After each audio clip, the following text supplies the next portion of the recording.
Assalamualaikum warahmatullahi wabarakatuh. Kembali berjumpa dengan saya Rizbun Arif dari Forum News Network. Apa kabar Anda semua? Semoga selalu dalam keadaan sehat walafiat ya. Kemarin Anda pasti banyak yang terkejut ketika membaca sebuah hasil survei ya. Kenapa? Karena disebutkan sebuah lembaga survei menyebutkan gara-gara mengusung Anies Baswedan itu kemudian elektabilitas Nasdem itu langsung anjlok.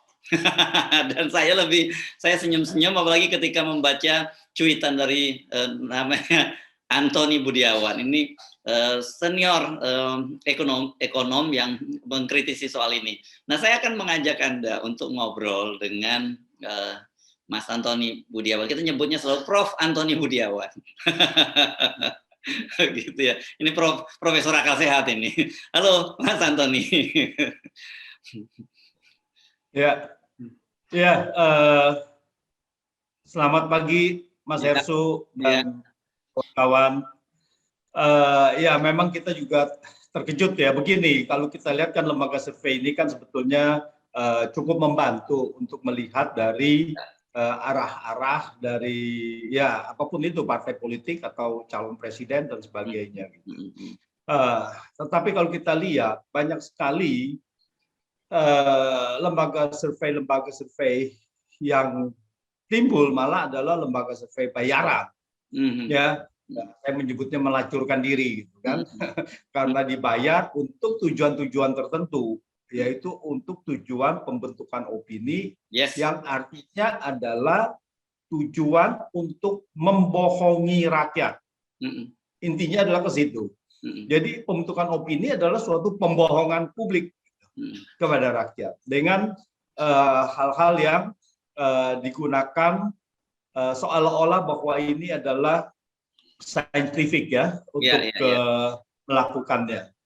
Nah, kenapa saya katakan bahwa ini salah satu adalah keanehan survei dari Pollmatrix ini, yaitu pertama adalah Rakernas Nasdem itu kan dilakukan antara 15 sampai 17 Juni dan mengumumkan bahwa akan mendukung calon presiden ada 3 nama, ya, mereka melakukan 3 nama, yaitu Anies Baswedan, Ganjar Pranowo, dan Andika Perkasa. Nah, itu pertama. Lalu kalau kita mendalami lagi, jadi Pollmatrix itu mengadakan survei elektabilitas partai politik. Yang disurvei adalah elektabilitas partai politik antara 16 Juni sampai 21 Juni, 16 Juni sampai 21 Juni. Artinya itu adalah survei yang dilakukan. Tentu saja mereka ada dapur dan sebagainya untuk mengolah itu, yang kemudian diumumkan sekitar 2-3 hari yang lalu lah. Gitu. Nah, 16 sampai 21 Juni ini adalah survei di lapangan. Yang artinya setelah 21 Juni tidak ada lagi pertanyaan feedback dari lapangan. Harusnya kelihatannya begitu. Nah, kalau itu ada feedback lagi dan sebagainya, ya dia harusnya mengatakan bahwa sampai dengan misalnya 26 Juni, 27 Juni, dan sebagainya. Tapi ini sampai 21 Juni.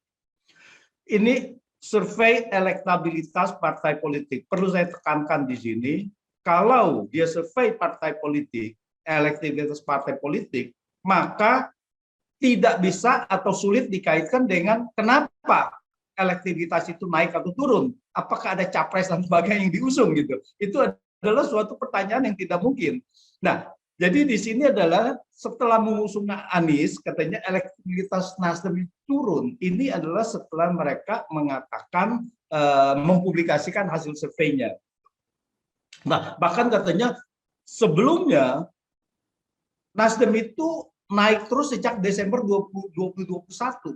Katanya naik nih, lalu tiba-tiba Juni karena mengusung Anies turun gitu. Nah, ini ada satu lagi statement yang di media yang saya kutip di sini, bahkan ia dengan berani menduga pengusungan Anies Baswedan oleh Nasdem, yaitu cukup membahayakan elektabilitas pemerosotan dari yang cukup membahayakan partai.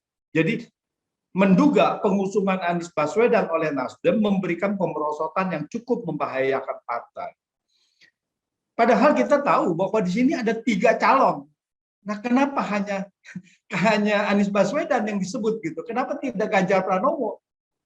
Apakah ada pertanyaan ke situ? Nah, itu kita minta Anda buka dong. Polmatrix, Anda buka pertanyaan apa? Kenapa Nasdem turun suaranya lalu dikaitkan dengan Anies Baswedan gitu. Saya sendiri adalah tidak mendukung calon tertentu, tetapi juga tidak rela bahwa pembohongan publik dilakukan sewenang-wenang. Nah, ini yang harus meluruskan, semua calon presiden harus wajib menjalankan berkompetisi dengan baik, dengan fair. Ini yang kita mau. Jangan sampai lagi terulang 2014, 2019, yang dimana kompetisi adalah sangat sangat memecah bangsa. Nah, ini jangan sampai begitu membuat framing-framing seperti itu. Nah, di lain pihak, Mas Erzu, di lain pihak, ini ada lagi bahwa ternyata Polmatrix itu juga mensurvei calon presiden, elektabilitas calon presiden. Nah, ternyata di sini, dan sama periodenya sama, yaitu dari 16 sampai 21 Juni. Justru menurut Polmatrix, elektabilitas Anies Baswedan unggul, naik. Unggul dalam bursa calon presiden. Naik tertinggi, mengungguli Prabowo dan Ganjar. 20,8%. Nah, ini kan sesuatu yang bertolak belakang. Di mana di satu pihak katanya di sini naik, ya, elektabilitas Anies Baswedan, dan kemudian elektabilitas Nasdem yang mendukung 3 calon presiden merosot karena Anies. Ini yang sudah tidak masuk akal. Sementara begitu dari saya, Mas Ersu. Ya, saya jadi gelimang. Pertanyaan mendasar tadi.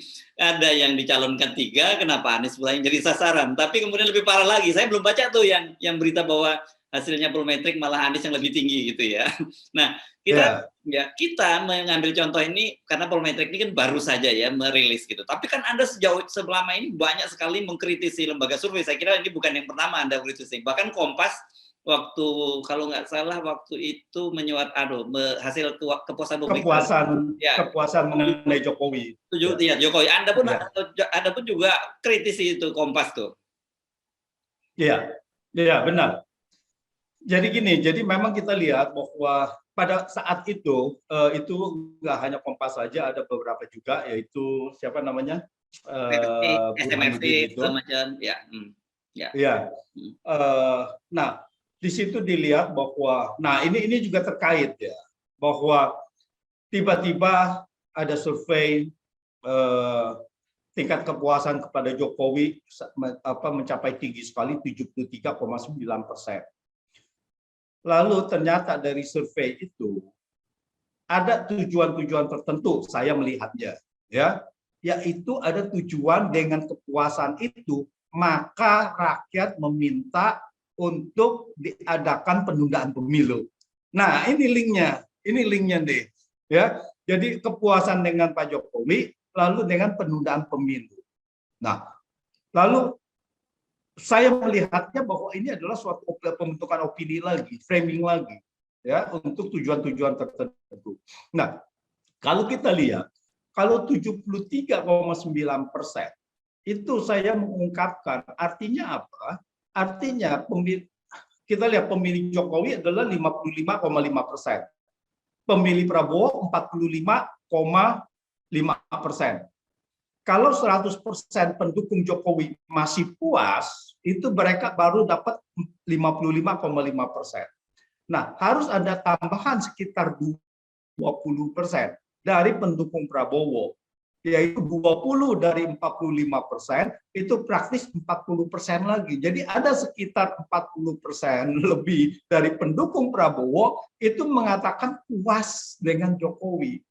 Nah, kita di lapangan, saya melihat banyak sekali yang pendukung Prabowo justru tidak puas dengan Prabowo masuk kepada kabinet. Hanya masuk kepada kabinet aja tidak puas gitu. ya itu banyak yang ya kita lihat lah ya, banyak yang merasa bahwa ditinggal dan sebagainya oleh Prabowo. Nah, bagaimana 40% dari orang itu adalah puas dengan Jokowi. Nah, kemudian lagi kita tahu suara Gerindra itu cuma 12,5% atau sekian gitu. Nah, jadi artinya sisanya itu adalah pemilih non Gerindra. Ya, belum lagi kalau kita ngomong banyak sekali belakangan ini pendukung-pendukung Pak Jokowi juga yang sudah menyatakan ketidakpuasannya gitu ya. Yang paling kelihatan misalnya salah satu contohnya adalah Ketua Dewan Pers yang baru sekarang, Profesor Azumadi Azra. Itu kan 2 kali dukung Pak Jokowi dan sekarang sudah tidak menyatakan tidak puas kan gitu ya. Ya, makanya itulah bahwa banyak sekali yang kita tahu bahwa itu juga banyak yang tidak puas dan bukan juga ada di itu ya, bahkan yang dulu katanya pro Jokowi, relawan Jokowi dan sebagainya itu kemudian beralih tidak puas gitu. Jadi 73,9% itu adalah sesuatu angka yang menurut saya sulit diterima, dan kalau bisa adalah kalau memang gitu ya harus dibuka berapa persen ya yang dari pemilih Jokowi, berapa persen yang dari pemilih Prabowo yang menyatakan puas. Lalu kita breakdown lagi gitu. Nah, itulah kalau memang benar-benar diinginkan untuk mengklarifikasi kepada masyarakat, ya buka. Saya tidak menuduh bahwa di situ adalah suatu kecurangan dalam hal ini karena kita tidak bisa membuktikan. Tetapi bahwa ini adalah tidak logik dan kemudian diikuti dengan penundaan pemilu. Lalu kemudian setelah itu keluar lagi statement dari lembaga survei yang katanya tidak berkorelasi positif antara kepuasan dengan Jokowi dan penundaan pemilu. Lalu mereka ramai-ramai cuci tangan bahwa yang ingin menunda pemilu itu justru mayoritas tidak setuju gitu. Nah, ini kan suatu keanehan lagi gitu kan. Nah, jadi dibuatlah semuanya ini sangat kacau sekali gitu. Jadi ini tidak ada pertanggungjawabannya dari lembaga survei ini. Siapa yang mengontrol ini? Siapa yang mengendalikan ini? Kan tidak ada. Ini jadi belantara liar gitu kan. Bahwa mereka bebas melakukan apa saja, padahal mereka mempengaruhi opini publik. Opini untuk ke publik gitu. Nah, ini yang sangat berbahaya dan sebaiknya harusnya benar-benar ada lembaga yang bisa mengatur dan bisa mengetes, dan mereka harus membuka metodologinya kepada satu lembaga independen hasil survei itu bagaimana, supaya lembaga independen ini bisa mengevaluasi apakah Anda melakukan sesuai dengan metodologi saintifik atau tidak. Ya, dan yang lebih penting lagi mereka mesti declare siapa yang mendanai dari survei mereka, itu kan penting sekali. Ya, setuju itu. Bukan hanya mendeklar, bahkan itu mereka adalah sebagai lembaga untuk mempengaruhi publik itu harus bersedia untuk diaudit. Ya. Oke. Nah, jadi kita teruskan sebentar ya sebelum kita memberikan ini ya, Mas Antoni. Kan sebenarnya tingkat kepuasan seperti ini di negara-negara demokrasi yang sudah lebih mature seperti Amerika, katakanlah gitu, biasanya seorang calon presiden itu ketika akan mengakhiri masa jabatannya adanya namanya disebut approval rating gitu ya, tingkat approval ratingnya seperti apa. Tapi itu betul-betul nanti ketika dia sudah mau mengakhiri jabatannya, ini di tengah jalan ketika ada isu soal penundaan tiga periode, ada keinginan 3 periode, ada soal penundaan pemilu, tiba-tiba bermunculan survei tingkat kepuasan publik terhadap pemerintahan Pak Jokowi. Saya bingung ini apa pentingnya buat kita gitu, apa pentingnya buat masyarakat gitu, dan akhirnya orang membuat seperti Anda katakan, orang curiga dong kalau begitu, ini pasti ada urusannya dengan itu. Iya, jadi tingkat kepuasan terhadap pemimpin ya memang biasa dilakukan, tapi itu periodik. Ya, periodik, misalkan setelah sekian lama dan sebagainya mereka ingin mengetahui itu bagaimana gitu, atau mempunyai event-event tertentu yang dianggap sebagai penting. Tapi event maksudnya apa yang tengah dilakukan gitu, tapi bukan setelah itu dikaitkan dengan yang misalnya ada keinginan masyarakat dengan penundaan ini kan disambut gitu. Jadi ini jelas sekali bahwa survei dari kepuasan lalu kemudian disambut oleh karena itu penundaan pemilu, yang menyambut siapa? yang menyambut lalu ketua umum partai lagi kan, 3 ketua umum partai mengatakan itu dan menteri gitu. Nah, ini jelas sekali mempunyai suatu, kalau saya lihat adalah justification bahwa ini penundaan pemilu ini adalah benar loh. Padahal itu adalah kudeta konstitusi, padahal itu melanggar konstitusi. Nah, di sini aja kalau kita lihat dengan menyuarakan itu penundaan pemilu, lalu kemudian dengan dikaitkan dengan ini jelas bahwa ini adalah suatu pembentukan opini gitu. Bahwa meskipun bahwa itu benar ya, meskipun bahwa itu benar. Ini adalah membentukkan opini untuk menggiring ke sana gitu. Dan tujuannya adalah tidak benar, tujuannya adalah untuk menunda pemilu. Oke. Nah, belum lagi Mas Antoni pasti ingat ada sebuah lembaga survei yang mempublis bahwa karena berhasil menangani minyak goreng, tingkat kepuasan terhadap Pak pemerintah Jokowi itu tinggi. Padahal kita lihat faktanya sampai hari ini pun minyak goreng masih belum bisa dikendalikan. Iya, inilah bahwa salah satu di sini survei ini untuk apa? Jadi digunakan untuk suatu ya again pencitraan tapi juga pembentukan opini. Nah, di sini adalah bahwa langsung dilihat bahwa minyak goreng itu yang menjadi suatu kebijakan yang sangat mengganggu, ya, sangat mendiskreditkan pemerintah saat itu, lalu dibuat bahwa ini berhasil dengan cara apa? Lalu dengan cara seperti tadi survei bahwa ini elektabilitasnya atau tingkat kepuasannya meningkat gitu.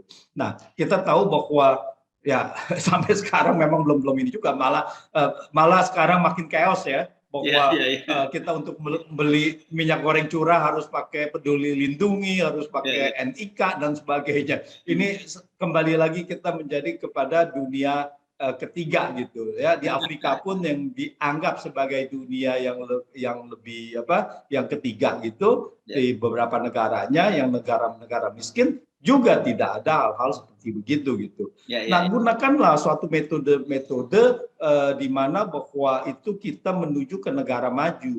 Kalau kita kebijakan ekonomi kita seperti begini, jadi kita itu seolah-olah menjadi negara terbelakang. Padahal kita sudah mempunyai, ya kita mau kalau di dalam ini ya debatan-debatan publik ya, masyarakat kita seolah-olah mau bilang bahwa kita lebih hebat dari Malaysia, kita lebih hebat dari Singapura gitu kan. Tapi kenyataannya bahwa tidak tercermin di dalam kita punya kebijakan ekonomi gitu. Kita punya kebijakan ekonomi itu sangat primitif gitu kan. Peduli lindungi ini salah satu sekarang yang menjadi andalan gitu kan. Semuanya kalau apa-apa ya peduli lindungi gitu. Dan kita tahu bahwa keluar statement dari kedutaan Amerika ya, bahwa peduli lindungi adalah melanggar hak asasi manusia sudah. Ini menarik gitu. Tapi di sini kita gunakan terus gitu pelanggaran HAM ini. Ya, karena yang berulah oligarki, tapi yang dicurigai malah rakyat kan gitu ya, mak-mak yang dicurigai. Iya, itulah. Jadi mereka yang oligarki yang kebijakannya itu tidak mengikuti pemerintah sewaktu ada DMO DPO, malah barang langka, lalu kemudian diambil beberapa lagi kebijakan yang juga chaos sampai akhirnya sekarang ini gitu, yang juga menunjukkan kebijakan primitif. Ya, Mas Antoni, coba kan kita susah kelihatannya sampai sekarang belum ada niat baik dari pemerintah juga untuk mengatur regulasi dari lembaga survei ini, karena ya jujur saja seperti kita curigai mereka justru digunakan untuk memberikan legitimasi terhadap dan justifikasi terhadap pemerintah. Apa kisi-kisinya yang bisa kita bagi kepada publik? Bagaimana kita memahami setiap kali ada publikasi lembaga survei? Karena kami sendiri dari sisi media juga mempersoalkan kenapa ya media-media ini tidak cukup kritis dalam memberitakan, hanya memberitakan saja setiap kali ada publikasi lembaga survei, tapi tidak coba katakanlah menyebutkan track record dari lembaga survei itu dulu bagaimana, kan itu penting juga. Nah, kalau dari sisi masyarakat sendiri bagaimana ini mesti kisi-kisinya untuk memahami ini? Iya, pertama kita sulit berharap dari media mainstream untuk mengadakan yang namanya checks and balances kepada ya kepada misalkan lembaga survei. Karena kalau kita lihat siapa pemilik dari media itu banyak juga terkait dengan pengusaha-pengusaha yang sekarang pun ada di dalam penguasa, sebagai penguasa. Nah, ini adalah suatu konflik juga di mana media ini banyak digunakan untuk kepentingan-kepentingan mereka. Jadi, kalau ada satu lembaga survei yang membentuk opini untuk meningkatkan elektabilitas dari salah satu calon presiden yang didukung oleh para pengusaha tersebut, oleh para penguasa tersebut, oleh para oligarki tersebut, maka itu tidak akan ada lagi kritisi dari media-media mainstream. Nah, ini yang kita sayangkan bahwa di sini bahwa media sudah banyak yang tidak independen. Nah, ini yang pertama adalah ya PR kita di sini dulu nih, apakah bisa ini menjadi independen?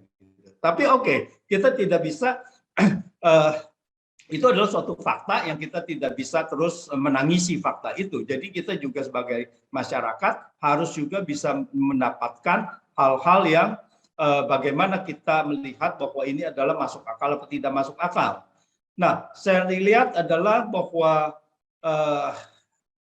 ada masyarakat seperti misalkan Mas Heri Subeno ini yang juga justru mengawal itu gitu. Jadi kita banyak sekali media-media yang non mainstream yang seharusnya juga bisa mengawal untuk itu dan mempublikasinya kepada masyarakat. Kita tahu bahwa masyarakat ini sulit untuk membedakan ke sana gitu. Kalau dia membaca ya, apalagi kalau membaca judulnya saja gitu kan, tidak sampai ke dalamnya gitu. Nah, ini yang menjadi sulit.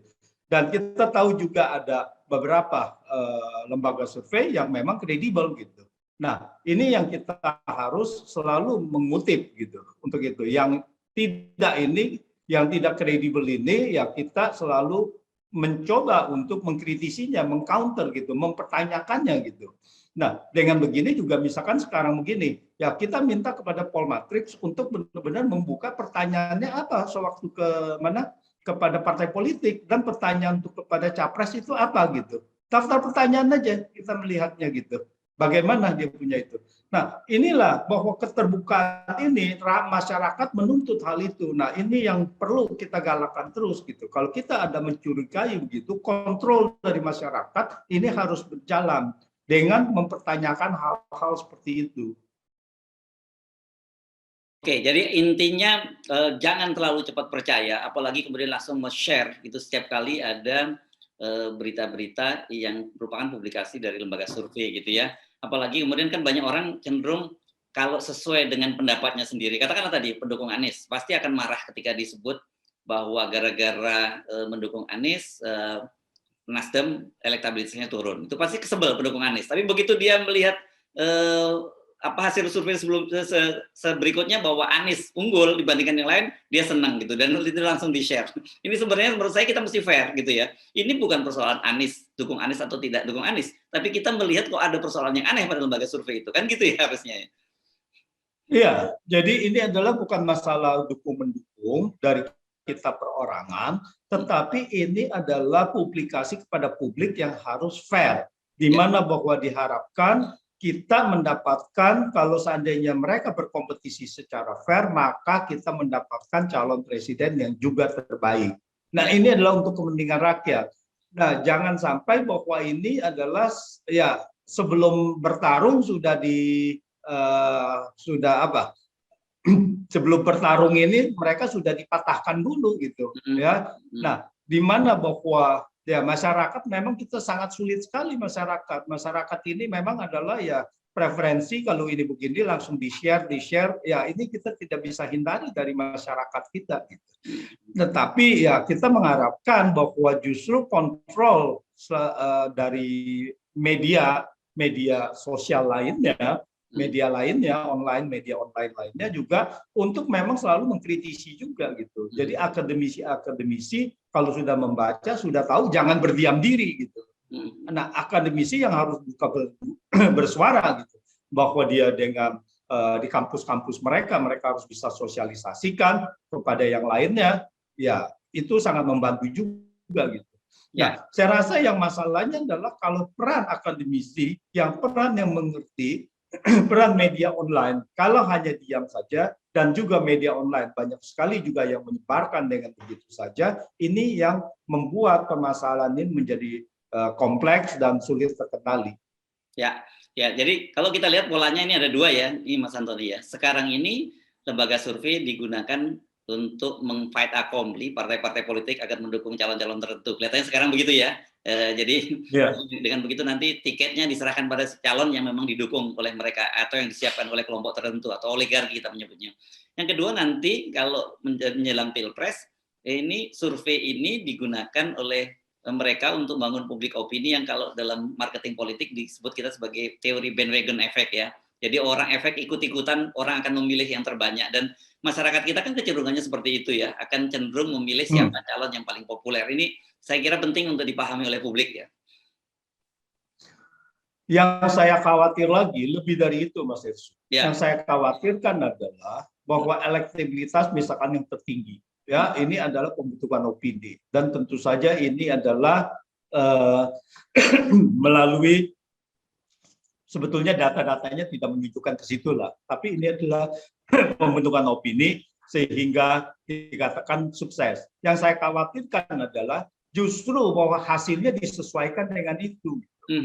Hasilnya seharusnya tidak begitu, tapi disesuaikan dengan itu. Nah, inilah bahwa cikal bakal kecurangan-kecurangan ini terjadi. Karena hasilnya adalah sudah lebih tinggi, maka diajarkan bahwa ini, oh ya, supaya menunjukkan itu, kalau hasilnya seperti itu, semuanya percaya. Jadi dibilang katanya lembaga survei pasti bisa dipercaya, ada metodologinya dan sebagainya. Nah, kepercayaan ini satu tahap pertama membentuk opini, dan tahap kedua udah untuk justifikasi kecurangan ini. Nah, ini yang saya lebih khawatir. Ya, saya lupa menyebutkan ya. Saya kira yang jauh lebih serius adalah menjustifikasi kecurangan gitu ya. Makanya saya nggak kaget kalau teman kita Bung Rocky Gerung menyebutnya bahwa sekarang ini publikasi lembaga survei itu adalah salah satu maksiat dari demokrasi.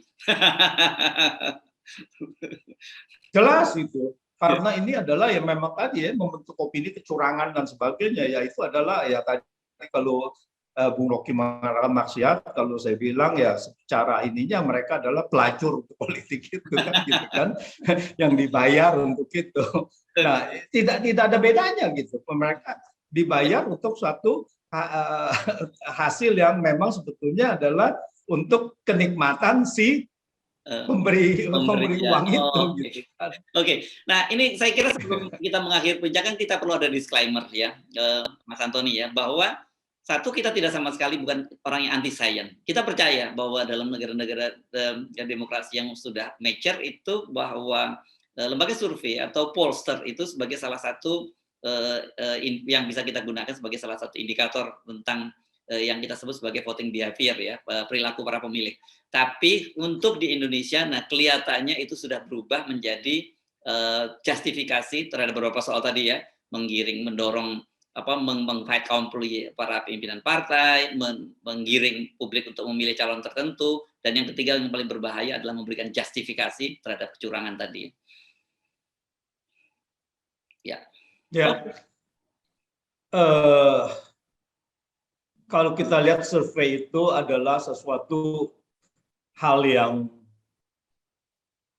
yang sudah lama dilakukan dan saintifik benar, dan itu kita percaya bukannya hanya sebagai kepada elektabilitas. Survei apapun sebetulnya ekonomi itu melakukan survei kemiskinan, survei apapun itu banyak sekali. Ekonomi itu berdasarkan data-data dari BPS ya, itu berdasarkan survei semua gitu, dan kita percaya bahwa ini adalah benar gitu.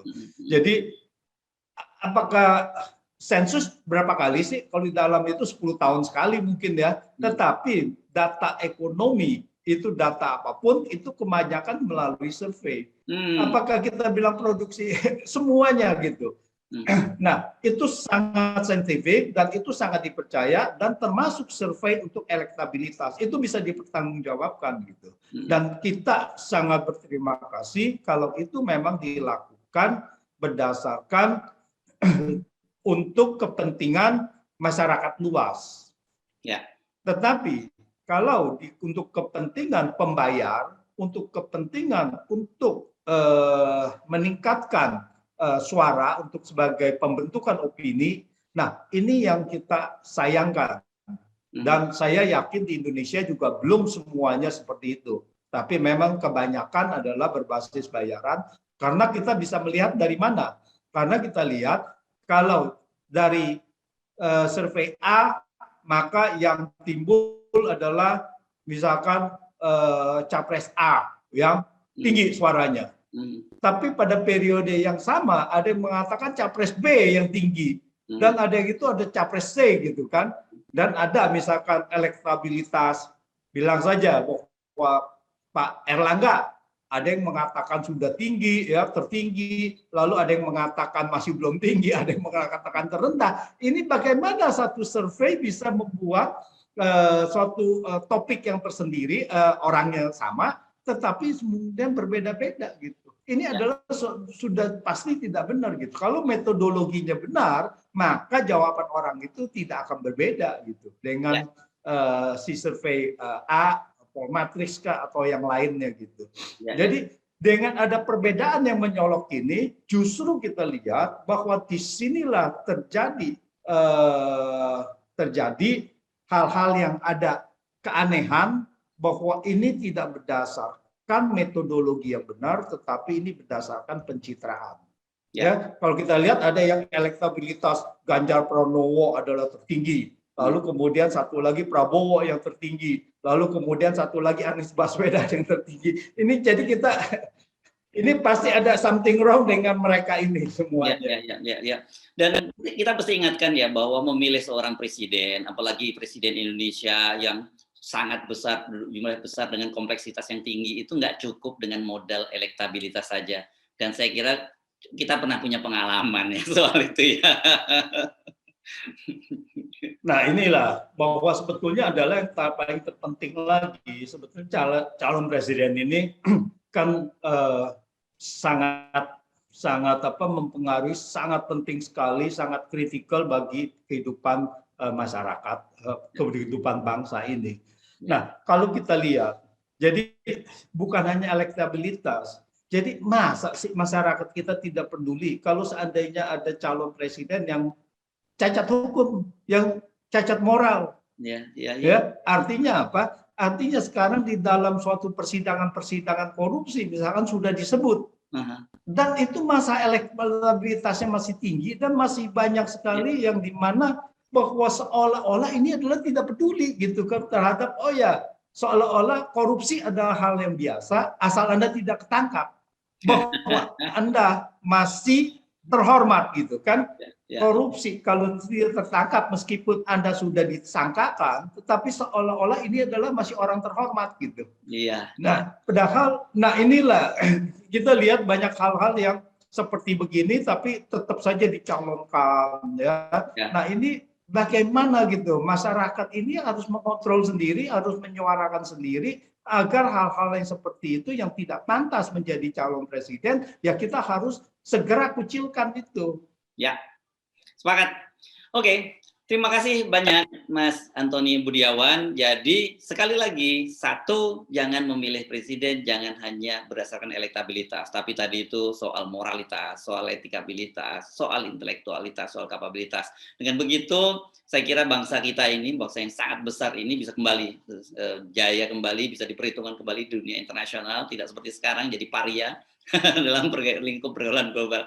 Terima kasih sekali lagi Mas Antoni Budiawan, ekonom senior ya. Ini jadi pasti orang akan bertanya-tanya, kenapa ekonom ngomongin soal survei? Tadi sudah dijelaskan oleh Mas Antoni bahwa orang ekonom itu justru berkutat dengan data-data statistik dan juga soal survei-survei. Ya, makasih Mas Antoni. Sampai jumpa lagi ya. Terima kasih.